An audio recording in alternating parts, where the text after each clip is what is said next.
কলকাতায় চিকিৎসা করতে গিয়ে মার্ডার, ঝিনাইদহ ৪ আসনের সংসদ সদস্য আনোয়ারুল আজিম আনার। এ ব্যাপার টক অব দ্য ডেতে পরিণত হয়েছে।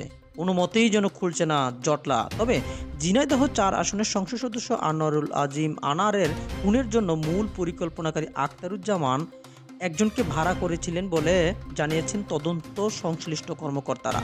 এছাড়াও সূত্র বলেছে, প্রাথমিক জিজ্ঞাসাবাদে আমানুল্লাহ নামধারী ব্যক্তি এ কথা জানিয়েছিলেন। পরে আমানুল্লাহ দুইজন ব্যক্তিকে ভাড়া করেন। এই দুজন খুলনার ফুলতলার মোস্তাফিজুর রহমান ফকির ও ফয়সাল আলী। এ ঘটনায় জিহাদ ও সিহাম নামের আরও দুইজনের নাম এসেছে।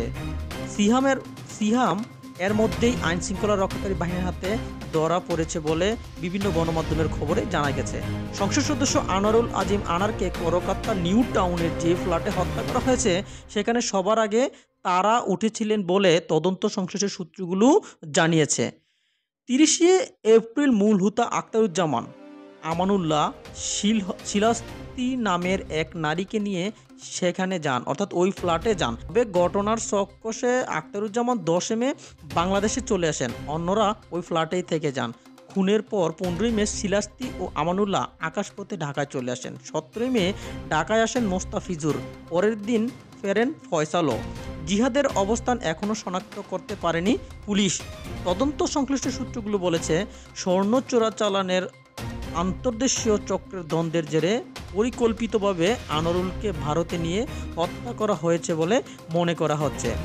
এর মূল পরিকল্পনাকারী হিসেবে মোহাম্মদ আখতারুজ্জামান উর্ফে শাহিন নামের এক ব্যক্তিকে চিহ্নিত করা হয়েছে। তিনি ঝিনাইদহের কোটচাঁদপুর পৌরসভার মেয়র মোহাম্মদ শহীদুজ্জামানের ছোট ভাই।